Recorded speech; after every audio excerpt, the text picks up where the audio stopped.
Hello, good evening, and welcome to the Majority Show. My name is Mark Devlin, coming to you live every week on a Wednesday at 7 p.m, streaming out on YouTube, Facebook, and Twitter, or X, as you may want to call it. This is Scotland's #1 politics and chat from an anti-nationalist perspective, and I'm here tonight with my co-hosts Mary Devlin and Mark Zegveldt. How are you tonight, Mary? Good evening, everyone. Well, I've been a little bit under the weather this week, but I'm brightening up now that we're going to have a great show. So tonight I'm going to be asking, why do investigations into the SNP's governing elite always seem to end with the same conclusion, nothing to see here? Oh, yes, that's very true. And Mark, how are you tonight? I'm fine, thank you very much. And what are you going to be talking to us about? I'm going to be talking about the council tax freeze announced by Humza at yesterday's conference. Right, and we'll all be talking about the conference in general and all the various nuttery that came up during it, and of course the second coming of Nicola Sturgeon. And of course we have Zoomer of the Week. So we'll be back with all that and more in just a few seconds.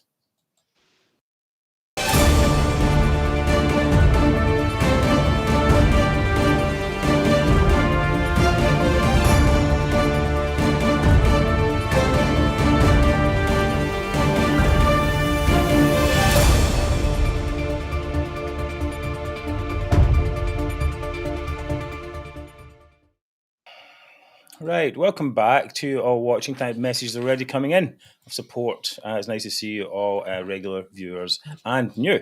This is Scotland's #1 politics and chat discussion for anti-nationalist perspective. Our aim is Scotland without the toxic nationalism that is strangling Scotland's potential. As usual, a huge thanks to UK Union Voice and United Against Separation Facebook pages who very kindly help us promote the page. Many of you are watching from there tonight. So I'm here with co-hosts Mary Devlin and Mark Zegveldt. Mark, what have you been up to lately since last time we saw you? Well, the Twitter spaces seem to have really taken off. Yes. I've got a host of politicians that are going to be coming on the space in the coming weeks. I've got Joanne Lamont tomorrow night, and I've got Liam Kerr coming on. I've got Lord Folks coming on. It's really seemed to have taken off, and getting a lot more politicians coming on. Yeah, it's pretty good. I mean, is a particular each night has a particular theme? Sometimes it's just general politics in Scotland. It depends. It depends on what's happening at the time and who the guest is as well. Right. So for tomorrow with John Lamont, do you have anything particular in mind? We're going to be talking about women's rights in Scotland. Okay. We're going to be talking about the by-election results as well, and what she sees Labour as going forward. So, and we'll have a lot of people coming up asking questions. So it can go quite a few ways. Yes, and in the format generally is like each person has a couple of minutes to talk. Well, it starts off. I start off by introducing the guest and then asking a few questions. And then I open up to other speakers, and they come in one at a time. They might have a comment to make, or they might ask a question, and then we just keep on moving on to the next person who comes up. Well, I hope that one goes well for you anyway. And you can tune into that tomorrow. What time does it start? 8 o'clock. 8 o'clock on Twitter or X, whatever you would like to call it. Just a few messages, of course. Sharing is caring. Wherever you are, please like, share, comment, subscribe, do whatever you can to try and promote the show to your friends and family and colleagues even as well. Extend our reach with just the click of a button or a whisper, perhaps. And as usual, I'll be handling all your comments. So please keep them short and snappy, and I'll try to get as many up on screen as I can. Thank you. Right, we've got a lot to talk about in the show tonight. As mentioned, the what's it called? conference nonsense, so on. But first, are you ready for tomorrow's referendum? That's right, the big day is finally here. The day that St. Nicola promised us. Save the date, she said. Here it is. There it is, October 19, 2023. You have just 6 months, it says here. 16 months to save Scotland from Westminster. I wonder that didn't seem to work out so well. Are you looking forward to this referendum, Mark? I am, but I'm a bit worried because I've not received my ballot paper yet. So I'm still waiting for it. I'm not sure if it's been lost in the post or. Oh yes. Maybe you have to make your own. That's it. Yes. Yeah. Design I've your got own crayons, ballot paper. so I'll buy some crayons and just put the X in, and then that's it. Take done. a trip to the local polling station, and they may have some words for you there. Anyway, I wonder if this referendum will actually happen tomorrow. I've set my alarm. I'm going to be up bright and early. Early bird catches the worm and all that. That's right. But of course, what it highlights is somewhat what has happened. A year is a long time in politics. If a week is a long time, a year is an eternity, perhaps. And there were some weeks that did seem like eternities, and some weeks that did go by very quickly. Along the way, of course, Nicola Sturgeon scuppered her referendum dreams. I don't know if it actually even was her dream, by going to the Supreme Court and asking if the devolved Scottish administration could hold a referendum. And the answer, which anyone could have found out by reading the Scotland Act for maybe 1 minute, it was a resounding no. After that point, there were increasingly desperate attempts to try and square a circle that couldn't be squared. For example, actually, Mark, first of all, why do you think that she did that? Do you have any thoughts on why she went to the Supreme Court? Was she? I personally think she was desperate. She'd been promising for year after year after year, election after election, that she was going to bring a referendum, and every time it was broken promises. And during the last election, the number of people that was saying last chance. I'm going to vote for SNP, but this is your last chance. You keep promising, you keep letting us down. And I think she panicked.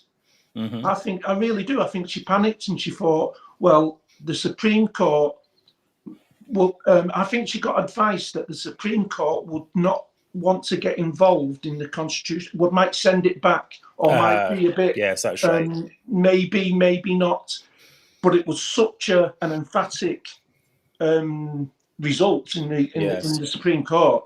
I think that just destroyed her, in my view. Yeah, I think panicked. Yeah, I think there's certainly a lot of pressure from the more extreme parts of SNP at that time. She's seeing people beginning to peel off, going to Alba. Wings Over Scotland was pushing her a lot to try something, anything, do anything. And I think, as you're right, she punted it up to the Supreme Court to kick the can further down the road. And then the can hit a brick wall, basically.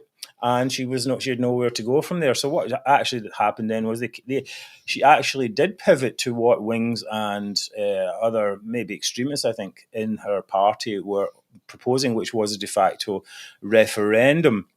And the idea being that if Nationalists got a majority of some kind in any election, that they would immediately declare independence. Was it not 50+1 at first? Yes, I think so, 50 plus. Well, there was some confusion even at the beginning, I think, with Mike Russell, perhaps, whether it was actually 50+1 of the 50 plus, whether it was seats or whether it was actually votes. I think Wings criticised her for that because looking back over the elections, I think only reached that point once.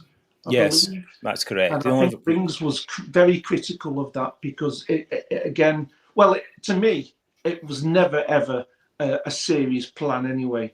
There's no such thing as a de facto election. Yes, of course. It's complete nonsense. There's no legality for it whatsoever. Even the plan they're coming up with at the conference, it's just they have a majority. They have 42 seats or something at the moment? Yes, I think they have 44 out of 56 44. at the moment. but they think they can, if they went down to 29, which they'd need 29 seats, if they go down to 29, which is expected, I think they'll go lower, but even if they went down to 29, they think they're going to declare that that's a mandate for leaving the UK when they don't do it with 44. Yeah, It doesn't make any sense to me at all. I think that's the thing about it. It doesn't make any sense. I mean, how can you stand up there and say we're going to? Well, let's talk around the. We're now talking about the conference now. Where originally the plan by Sturgeon was actually to declare independence straight away, and everyone was laughing at that enough. Now in the conference, they said it's going to be a majority of seats, and that they'll just start negotiations or some such thing. But I mean, I don't understand how people can sit in that audience and think this is a serious plan. Yeah. Because as you said, they go down they've already got a majority, first of all, right? Yeah. See, so why don't you just go down tomorrow? Yeah. That's the first thing. Just go down and say that. Because when it comes to the general election, as you say, they're going to lose a whole bunch of seats, 20 odd seats, maybe more, whatever. And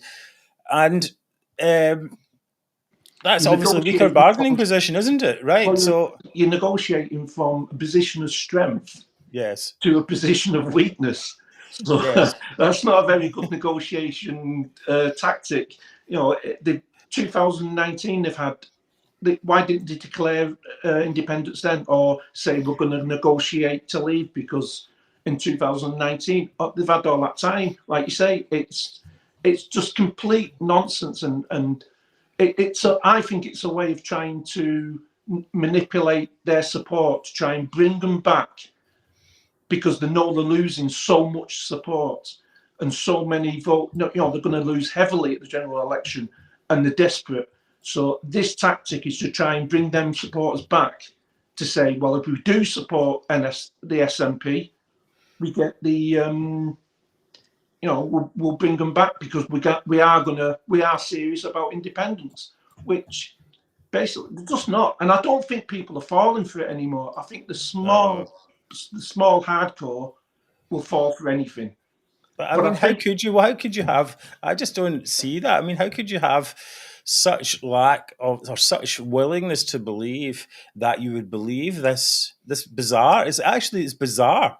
It's not even. It doesn't come into any sort of reality at all. I mean, and that's not to consider. I mean, you've got the number of they're as it were, rearranging the deck chairs in the Titanic, as it were. But it doesn't even come into the basic thing. When even if they win this thing, right, and they say, right, we've got a majority, are they really going to go down to London and say to Alistair Jack and the UK Parliament, UK government, they're going to say, right, that's it, then we're going to negotiate?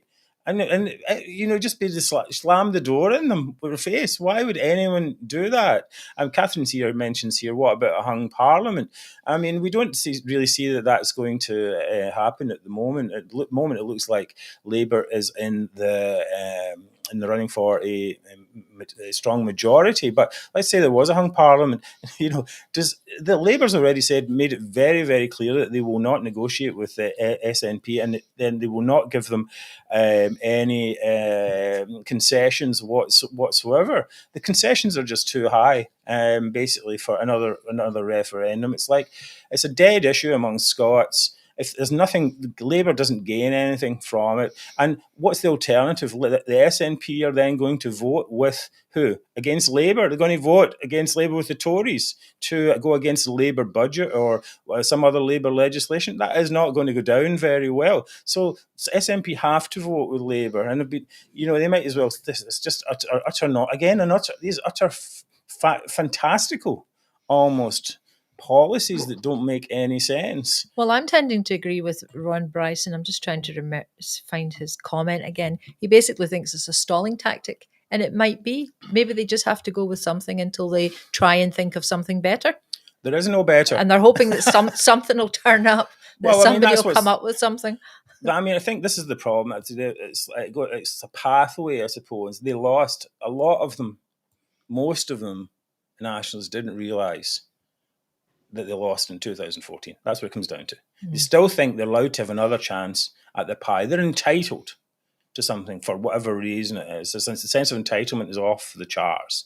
That they somehow are unique in all of the people in the UK that if they lose an election, they get a chance to run again or a referendum, whatever like that.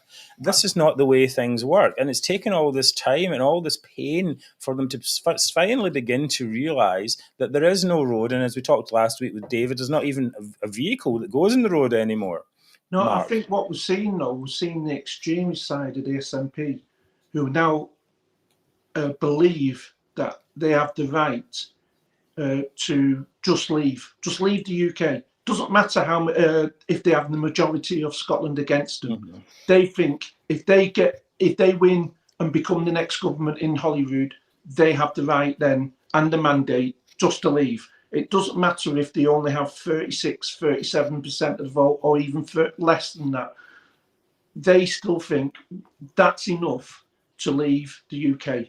Mm-hmm. And I think that's quite, I think that's a pretty damning on the SNP, because they're not listening to what the majority of Scots want, and they just want the public services ran properly. That's what they want. That's what we need, and we're not. Well, that's very. I mean, that's an overwhelming part of it. When now we're looking at people looking at their options, and they say, okay, what do I actually want? If you're against the Tories, for example, you'd go, I can vote for the SNP. That's not going to work. I'm not going to get independence. Humza Yousaf's incompetent. It's a bunch of extremists. They're nutters, fantasy land. And over here, you've got Labour we're talking about the cost of living crisis and so on, and not getting involved in all this constitutional issue. And the Tories, of course, we'll go about this quite a lot. The Tories still a bit like, we're still trying to get the constitutional thing going. They'll just leave it alone, So it's just... it seems just a real fantasy land. And I think one of the objectives, actually, when we started the majority, was to try and split the SNP into, because Nicola Sturgeon and Alex Salmond were able to get this kind of managerial class in there to say that they could manage Scotland well. But over past 16 years now, it's very tired. They've still gone on about the constitutional stuff all the time, and all the standards have dropped. So people are like, well, okay, maybe they can't manage now. So all those managerial people are going to go over to Labour or somewhere else, and just we'll be left back with the extremists who just want independence at any cost, as you say, Mark. That's the way it used to be in the olden days. It was just a bunch of nutters, right? Yeah, going a march and so on. And I think that's why they're losing support. I think people are realising that these extremists, what I call them extremists, are gonna ruin Scotland just for a dream of independence. They're going to run down Scotland to the point where, as we'll talk about later, to the point where UK will. They believe the UK will automatically say, well, you can have a referendum because of what you're costing us. I get I get a lot of this. If you're on the forum, say in the Times or the Telegraph, often get people saying, "Oh, you should just let them go." The pain in the arse and all this type of stuff. And I'm like, wait a minute. The majority of Scots voted to remain in the UK. So what are you saying if you want to let us go? You're saying that you want Nicola Sturgeon, Alex Salmond, Humza Yousaf to win? Are you nuts? You want to break up the UK just so that they can win? You're crazy. So that's the type of response we need to get back. It's just too easy for some people in England, and most people in England, polling says that they want the UK to remain. They don't think about it that much. That's the thing. So it's very easy to give a glib answer, but we need to fight robustly back and say, look, we voted to stay in the UK. Please support us instead of them. Okay, in a second, we will be talking about the rise of Nicola Sturgeon, and we'll see you in a moment.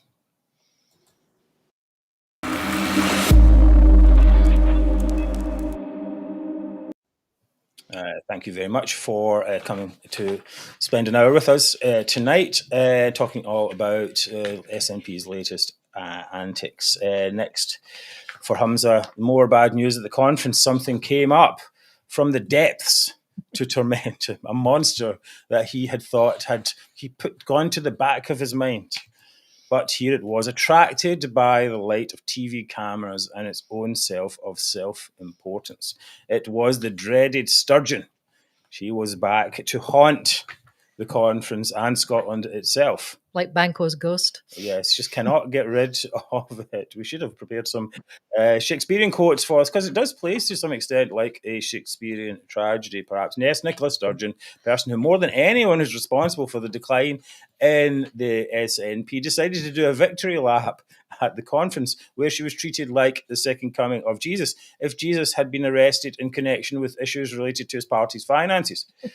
Anyway, here she is. Oh, I've got to find this clip. Sorry, hold on, give me a second. Here she is talking at the thing here. Okay, Sturgeon. Okay. One of the reasons I took the decision to step down was that I believed I'd given it my all on moving the country to independence, but that I had taken it as far as I could. I think in those circumstances it was right. In fact, that was my objective, that the party took the time to consider the way forward it wanted to adopt. It did that yesterday, it did that unanimously as far as I could see yesterday, and that position has my full unequivocal support. Does your presence here hugely overshadow Humza Yousaf? Not at all. I've been watching from afar. This is a very different conference experience for me than the ones that I've been used to. But I've been watching from afar over the course of yesterday. I think Humza, you know that, I think Humza's doing a fantastic job as leader of the party in his first Oh my minister. God. And I don't think there's any doubt from what I've seen about who is in charge at this conference. And it's Humza Yousaf. Mark, what do you think of that nonsense there? It was quite incredible, wasn't it? Absolutely incredible. Humza must be, I think he must be fuming, because all the limelight was on her and none of it was on him. If you look at some of the videos of the empty seats, even when he was giving his speech, it was quite incredible. I even had one today send out a tweet, an SNP staffer send out a tweet, and they imposed Humza's body onto Nicola's, and with the crowd, I think it was the last conference, with the big, the big crowd, and they had Humza standing there, and that's what they're having to do to try and make him look more as if the party's, all together. It's a broken party. You can tell that when Nicola Sturgeon walks in, and all the cameras, all the photographers, all the pressmen were all surrounding Nicola. Mm-hmm. When Humza walks out, there's nobody. There's about 4 or 5 cameras. It's nobody's interested. No, she knows what she's doing. She stole the show. And it's difficult to get in. As you say, the most dangerous place in Scotland is between Nicola Sturgeon and the camera. But she, why?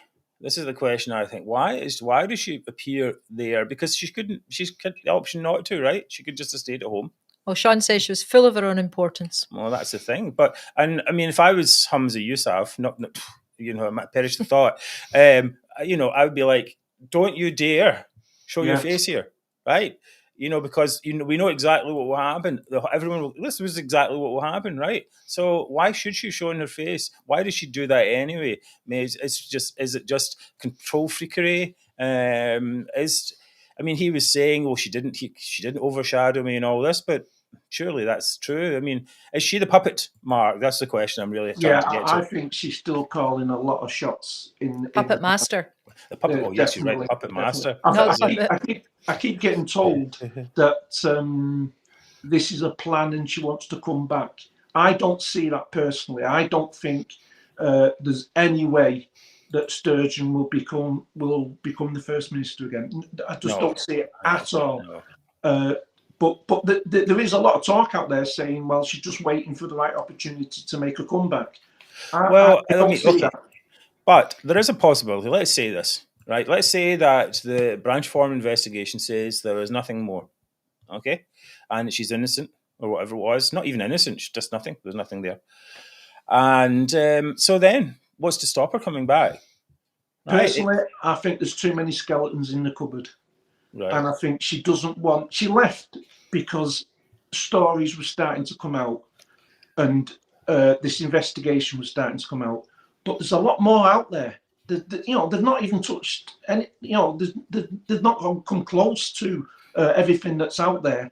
And I think she doesn't want to be the... If she becomes First Minister again, all the attention will be on her, and all the journalists will be looking into her because of what's happened and thinking, well, what else is out there? And I think there's so much out there that she won't dare to come back as do a comeback, because she doesn't want the attention that would bring. If she's in the background and she comes back now and again like she has done and gets all the cameras, that's fine. And I think that will keep her in the limelight. But if the attention is fully on her and they're looking into her and her husband, what's well, that's true. We haven't. Still issues with the husband. Still issues with the whole gender thing. Whole issues with destroying independent strategy, according to many of the activists, and so on. So I can't see her being able to come back. I mean, it's a sad state of affairs when the previous leader of a party gets more attention than the current one. And just for laughs, perhaps Alex Salmond should have turned up. We will be back in a second. May is going to talk about some of the crazy stuff that went on at the conference.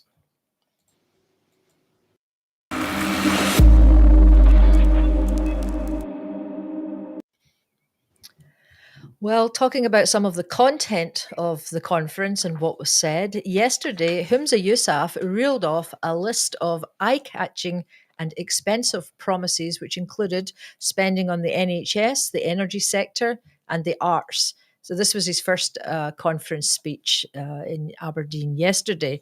So just how appealing are these giveaways? Well, the first thing, I guess the biggest thing that everyone's talking about is the council tax freeze. But I know that Mark is going to be talking about that in a little minute. So we'll leave that for now, other than to say that basically he caused a lot of alarm bells because the councils knew nothing about it. But we'll talk about that more in a minute. He also promised to spend an extra £100 million each year to tackle the NHS waiting times. Now, whenever I hear these kind of numbers or whatever, I think to myself, is that going to make any difference? What do you think, guys? Do you think £100 million a year is going to really tackle the NHS waiting times that we've got? No, not at all. There's 100,000 people on the waiting list. Even his own ministers have come out and said, we don't have that 300 million.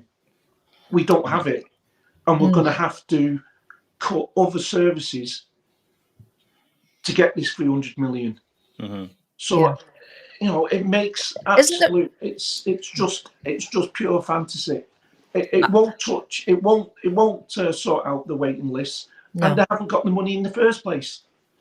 No. Well, I mean, with all these, I think when we go through this list, there's, the same kind of thoughts come up for each one. It's like, it's never going to happen. And even if they tried to do it, the money's not there for it. They don't know where they're getting the money from, and they haven't. They have to take it from somewhere else. They haven't discussed any of these with anyone or any of the relevant people. I get the impression that Humza, he was turning up for his big speech yesterday, and he thought, "Oh God, what am I going to say? Okay, I better come up with some stuff." And then he wrote it down in the back of a fag packet, a list of stuff, and then he stood up and said it because that's just the way it appears. There's no thought or planning or discussion with the relevant parties that have gone into any of this. So no, we don't think that the £100 million a year is going to solve the NHS waiting list. I think the last thing I heard was that 1 in 5 people in Scotland are on some kind of waiting list to get a scan or to get something seen to or to see a specialist or whatever. So I don't think that's going to tackle it at all. However, that was 100 million was going to tackle NHS waiting lists, but 500 million, 5 times as much, is going to be put into new offshore wind supply chain. So they're going to make more offshore wind farms.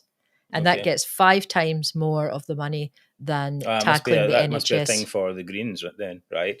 To give them, keep them on side is let's say, or at least we're going to put more money into that. But when you start comparing things, when you say, okay, there was 100 million went there, but now we've got 500 million, it's like, shouldn't it be the other way around? If they've got the money, and I agree with Mark that they don't have the money. Right. But if they did, why are you putting 500 million into offshore wind farms when you could be putting that money into the NHS? It sounds like to me like Corbyn, what Corbyn did, Labour did the last election.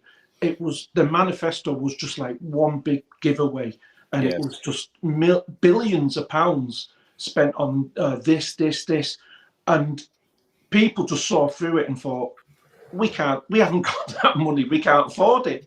And I think Humza's doing the same. He's panicking, and he's thinking, we've got an general election coming up next year, and then 3 years' time we've got a Hollywood election, and he's panicking, and he's thinking, well, let's just reel a fantasy list of things we want to do and how much we're going to spend on it, and most people are just going to see through that.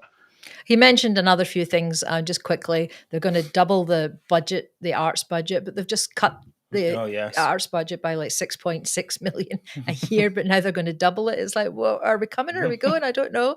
They're going to support the Eden project, which is good for Dundee, so I guess that's the support base. And this one's quite interesting. They are going to borrow money from the international bond market. Yes. Because they want to show that Scotland is like grown-ups. But surely that money must be backed by the UK government ultimately. So is it? It's not actually Scotland doing that, because they would have to, if they're issuing bonds, then of course people want to know how they're going to get repaid. That is the number one. They're looking to explore it. They've mentioned is they're going to explore it and see.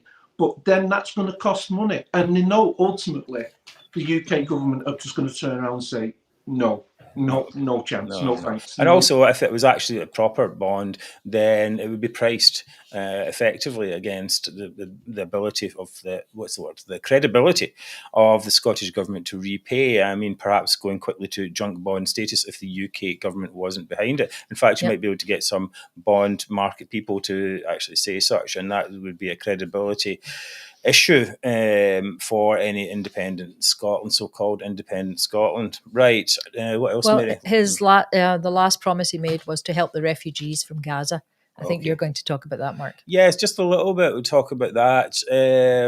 We talked last week about how Humza Yousaf was using his parents' predicament to boost his political profile. It seems that is ongoing, and he seems to be taking a lot of, he's building a profile using his position as First Minister to talk about foreign affairs, which are reserved for a start.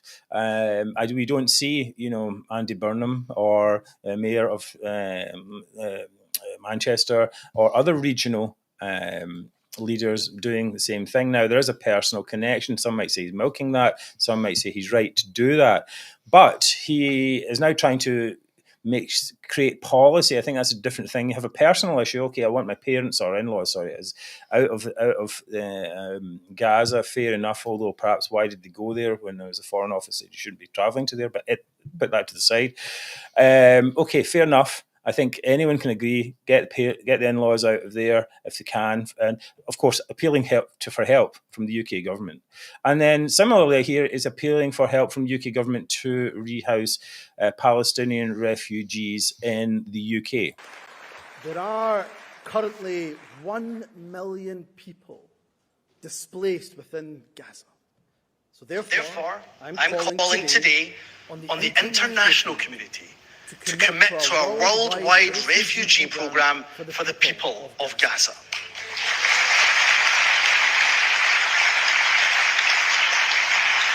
I'm calling on the UK government to take two urgent steps. Firstly, they should immediately begin work on the creation of a refugee resettlement scheme for those in Gaza who want to and of course are able to leave. And when they do so, Scotland is willing to be the first country in the UK to offer safety and sanctuary to those who are caught up in these terrible attacks.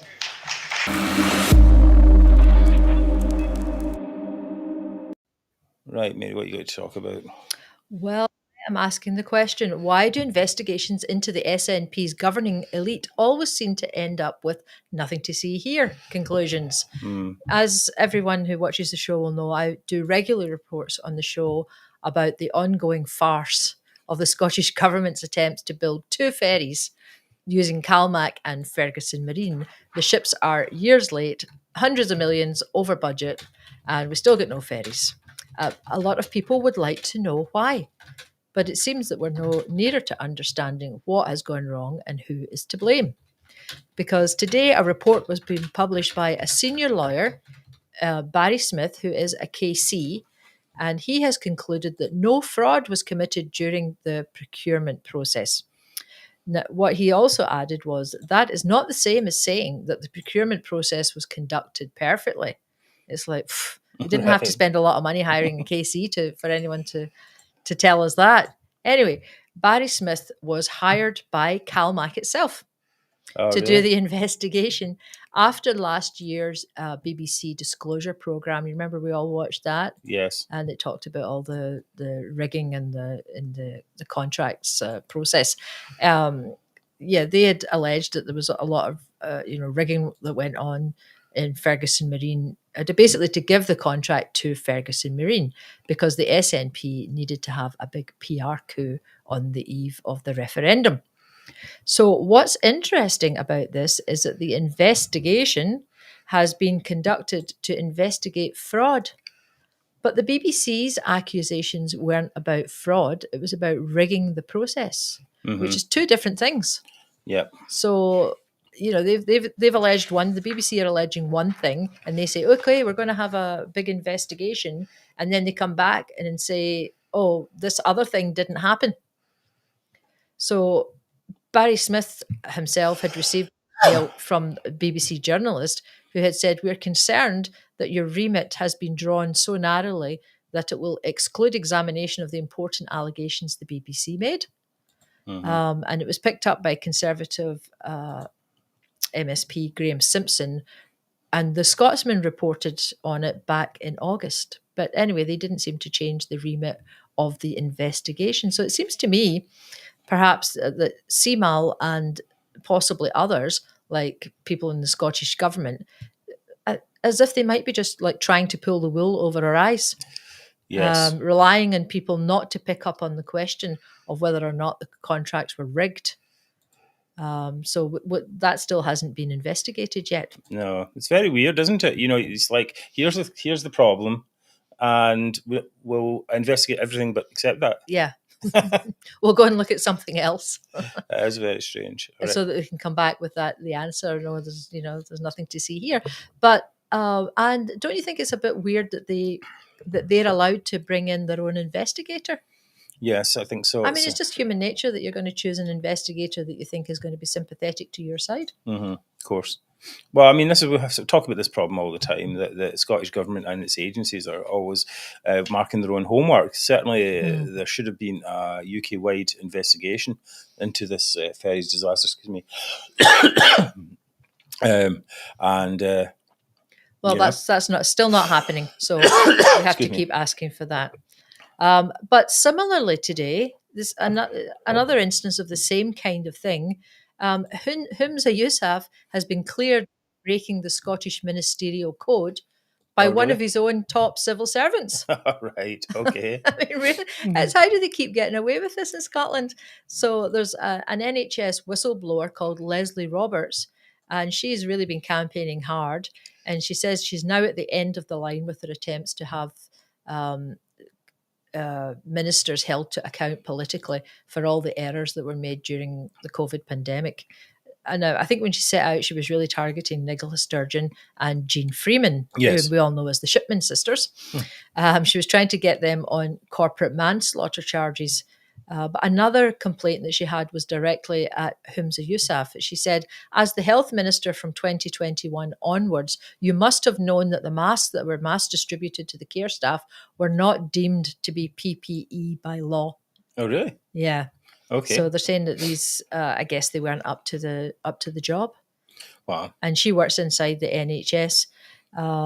But that has been dismissed by Helen Webster, who works with the Scottish Government, who says, I cannot identify any grounds to suggest that there has been a breach of its terms by the First Minister. Right. So now we just have to rely. There's supposed to be a police inquiry and a public inquiry into that. So, and it's just a shame, I think, that someone, you know, a whistleblower, because you can imagine the amount of time it takes up for her and the amount of stress and everything that she must have actually doing this. And when all these results always come back as, oh, nothing to see here, oh, we can't find anything, there's nothing to look at, that must put future people off, I would think, future whistleblowers. Of course it does. It does. I'm going to try and bring Mark back just for a second to see if he sounds any better. Mark, are you with us? I am, yes. Oh, your sound's fine now. That sounds good. And Yeah. we sound good too. Yes. Okay. Back again. Okay, right. Great. Okay. Great. Mary's been talking about the S&P investigations that don't appear to go anywhere. Have you anything to say on that? All the investigations, yeah. Well, it's I didn't, Mark, were you actually able to hear what I was saying? I heard some of it. Yeah, I heard some of it. I do think the issue is that they're investigating themselves. Aren't they? There's no a lot of the investigations are none of it's from the outside. None of it's independent of the SNP. So even the police investigation, there's been a lot of talk of interference by the SNP into that. So I do think it is a big issue, and I don't think it's going away. Yeah, it's. I mean, this is the thing. This.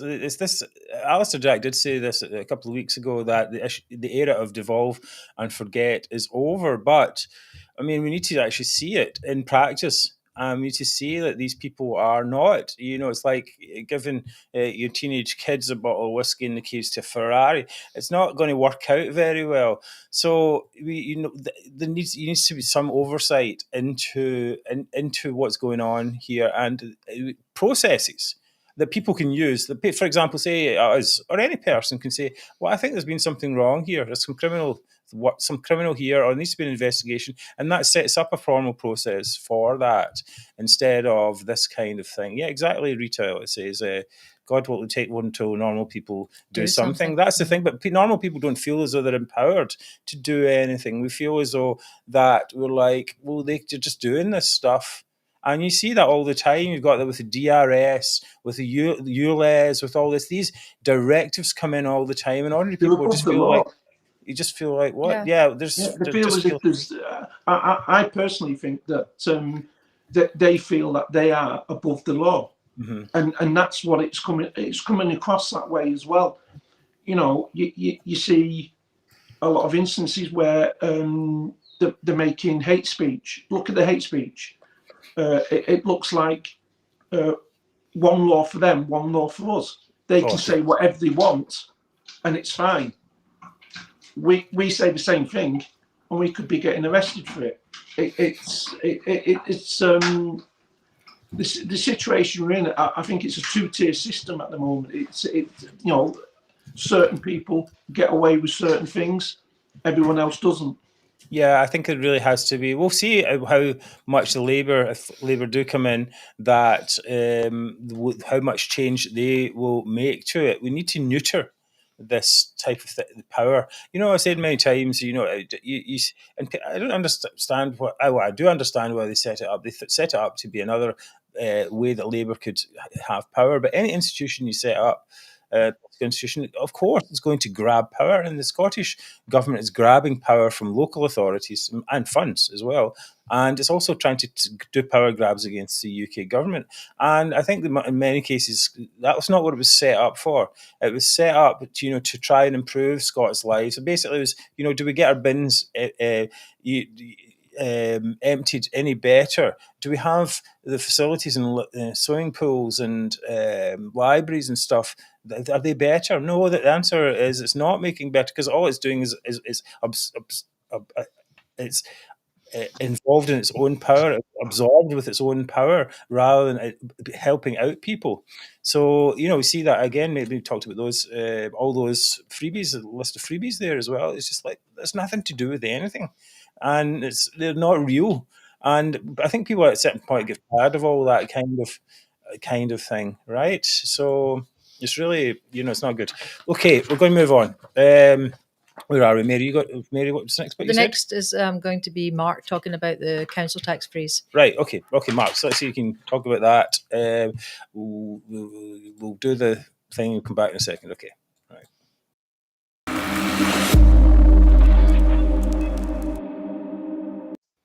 Right. Well, glad to have you with us, even through these technical issues that we seem to have all the time. We thought it would be we thought it would be bandwidth issues this week because we changed our internet provider. It turned out to be audio as well. Well, what can you do? Just keep moving on.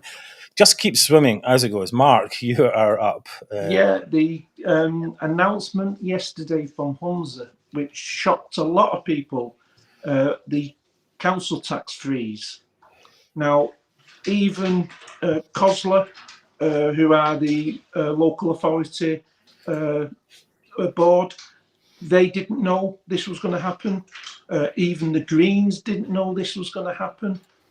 And we're seeing today that COSLA have put out statements saying that he's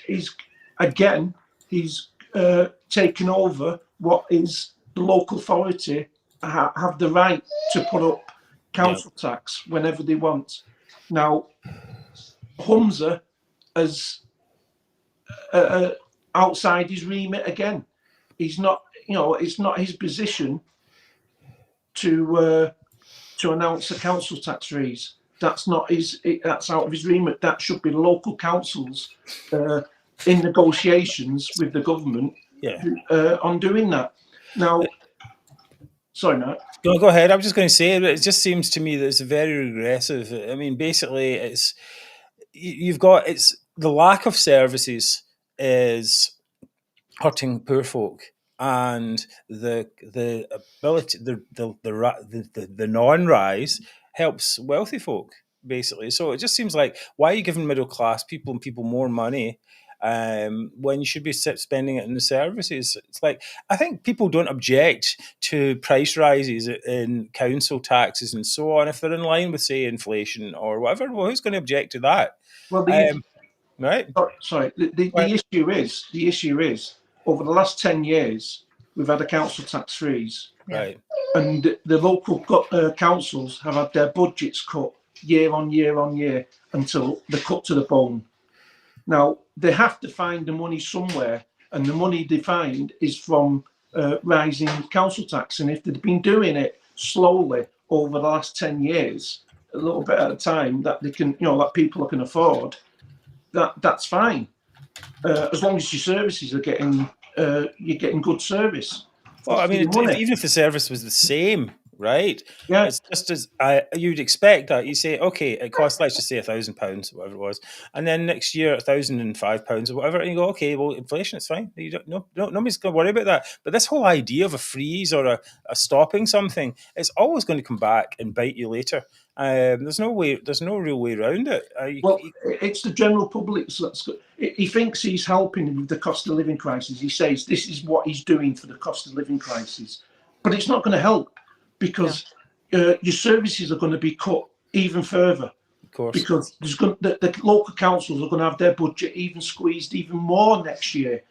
So they've got to find the money to balance the books somewhere, and to pay for the services, or they're going to have to cut services. So we end up suffering no matter what. Mm-hmm. So it's another way. Humza's way of trying to buy votes for the next general election.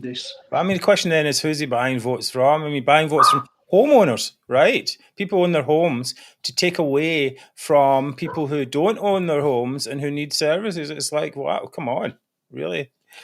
I like these messages when people pops up and says, "You're right, Mark," because it's always me, not the other Mark. Mark Z? Yeah, no. People need to say which Mark they're agreeing with. Which Mark it is, right. Okay. All right. Mark, can we see? Obviously, you've got your dog there. She's in the other room. Oh, is Okay, she? so we can hear her. What's her hear name? At the door. Jessie. Jessie. Jessie, Right. right. Okay. Jessie wants to join the show as well. wants to join the show. Yes. Right. Okay. Right. Thanks for staying with us. We are going to move on to the moment you have all been waiting for. It is the highlight of the week. Of course, it is Zoomer of the Week.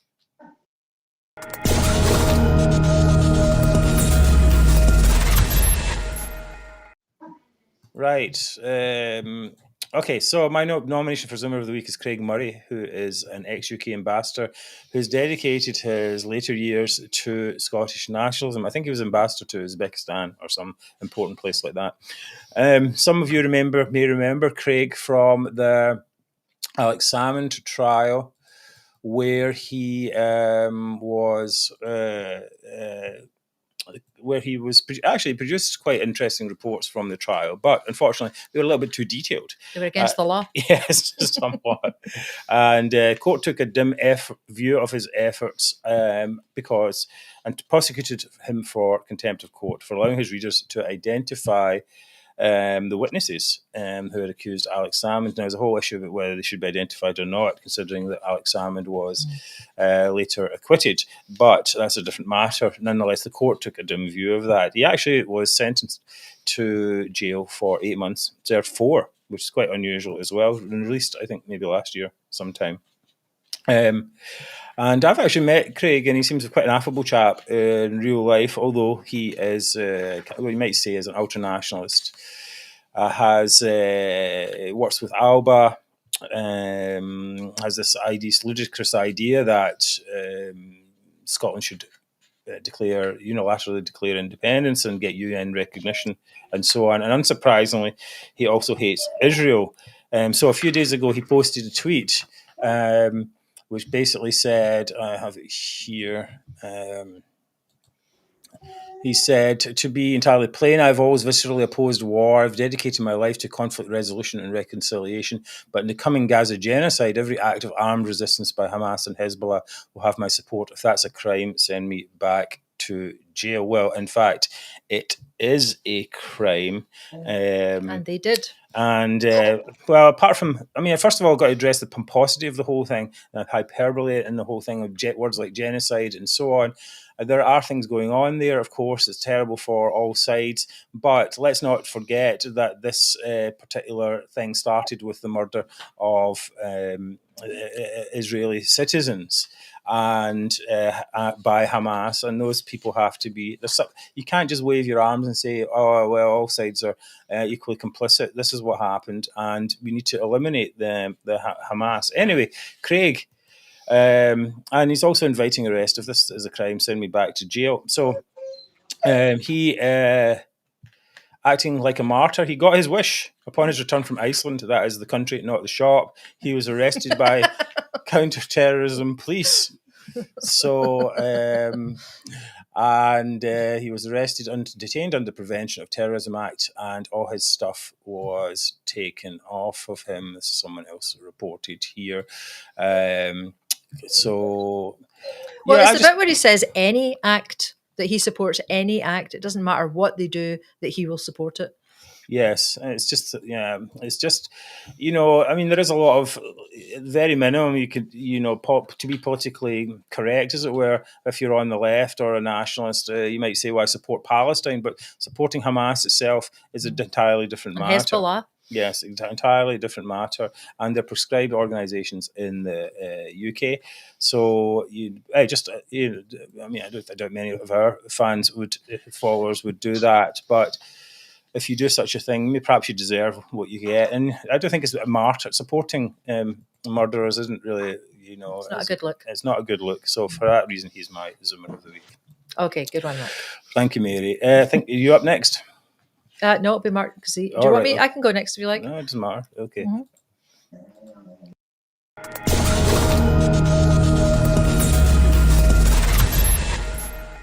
I think it's you, Mary. Okay. So you're in the list. Well, my Zoomer of the Week is Shona Robison.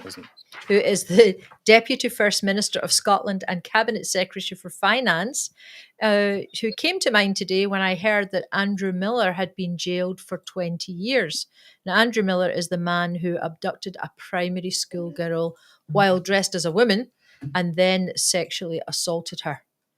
Andrew Miller was also known as Amy George. He offered to give the girl a lift home in February this year, but instead he drove her to his own house, took her into a bedroom and refused to let her leave. It's a horrible story. It's really terrible. It's shocking. He then subjected her to a series of sexual assaults over the course of the next 27 hours, which is hard to believe because Shona Robison had assured us, in her own words, she said, there is no evidence that predatory and abusive men have ever had to pretend to be anything else to carry out predatory and abusive behaviour. She said this during the gender reform recognition debate, which was part of the SNP's bid to give men access to female-only spaces and services on men's say-so. So I don't know what Shona has to say today about that and about Andrew Miller. Well, it's a shocking. I mean, it's a shocking story. I read some of the details today, and I wish I hadn't.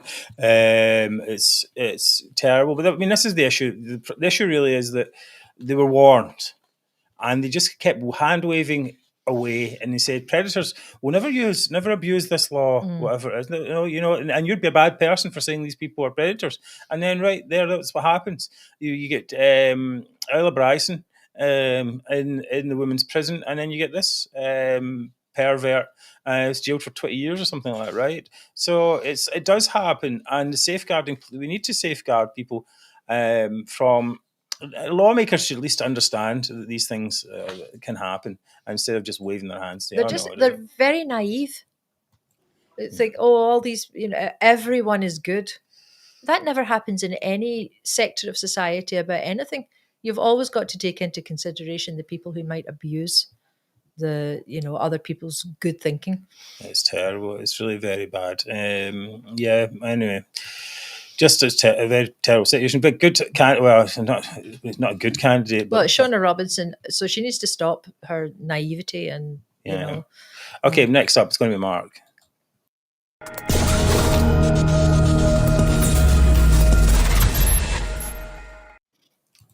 Right, Mark, there you are. Okay, yeah, my choice is David Buckley. Who's David Buckley? He spoke at the conference. He's an SNP member, and he spoke at the conference. I've got him here. I'm just going to quote what he said. I think we've got it. Mark. No. Have we? No. No. It won't play the sound. Right. I just want to put the picture up. Okay. We must become ungovernable and adopt a treasonable attitude. We must make the economic and social cost of keeping Scotland in the Union, in the UK. We force their hand. I just found that quite incredible, and he got applause for that. Right. They actually applauded him for that. Talking about treason, talking about ungovernable. Well, I would say over the last at least 10 years, that's been what's happening. They have made it ungovernable, but to hear it as an alternative plan or a plan that they want put in place, I found and to have applause for that, I found that quite incredible. I just found it's staggering that would be even spoke at the conference. Because these things are all approved beforehand, right? So basically, he was allowed to get up there and say, basically, we want to make Scotland ungovernable. We're like, well, wait a minute, what are they trying to do with that? They try to be credible people. That just immediately turns so many people off. Well, they want to ruin our lives. They want to make us poorer. Vote for us so we can make you poorer and have no government. Poorer. Yeah, that's a kind of it's so immature. It's about making people suffer. It's incredible. It's absolutely incredible, and it makes the party to allow the party to allow that. They must think it's an actual credible plan. Well, it's part of the whole thing. Like, okay, we'll withdraw our MPs from Westminster. It's like, well, go ahead then. Nobody's going to miss them. Actually, people will be happy if you do that. Anyway, it didn't matter. Anyway, next general election, you won't have any hardly. So anyway, okay, Mark, you can decide this week what you think is the best or worst. I'm going to go with Mary's. I think it's Shona? I think it's a good choice, Mary. Thank you. I think Shona's not the smartest, I don't think. It is a kind of Zoomerism. It's just the idea that it's going to be all right. These perverts aren't going to do anything that you'd expect them to do. No one's going to take advantage of this. No one's going to take advantage of. Every law is taken advantage of, and people who don't care about the law don't want to take advantage as well. You didn't see that, this guy is driving around dressed as a woman, and then he invites a little girl into his car. Now, of course, the little girl would never have got in that car if it was a strange man, but it probably, maybe looked like a woman. So you think, oh, it's safe. Yes, well, it's terrible. And anyway, at least he's in prison, and hopefully the young lady gets, the counselling that she on needs with her life, from there. Right, okay, thank you for being with us. It's a little bit later than we would have liked, but have some technical issues in the middle, which we'll try and figure out what they were for next time. I want to leave you with the thought of the week. A long time ago, in sympathy for the devil, Mick Jagger said, just as every cop is a criminal and all the sinners saints. But in reality, most cops are cops and most criminals are criminals and most sinners are sinners. Let's call things what they are, not what we would like them to be. It's not the world. It's so relativistic. It's like, every cop isn't a sinner. That's not the way it works, actually. And it's very cynical, deeply cynical. So let's get away from that. We're so happy to have you all with us on the show every week on Scotland's #1 politics chat. We will see you again on Wednesday, October the 25th. Thank you all so much for being with us. And thank you, everyone. Thank you for all your comments. Thank you. Thank you, Mark Zegveldt, for joining us. Thank you, Mark, for joining us. And we will see you next time. Thanks for all your comments. Okay, take care. Good night.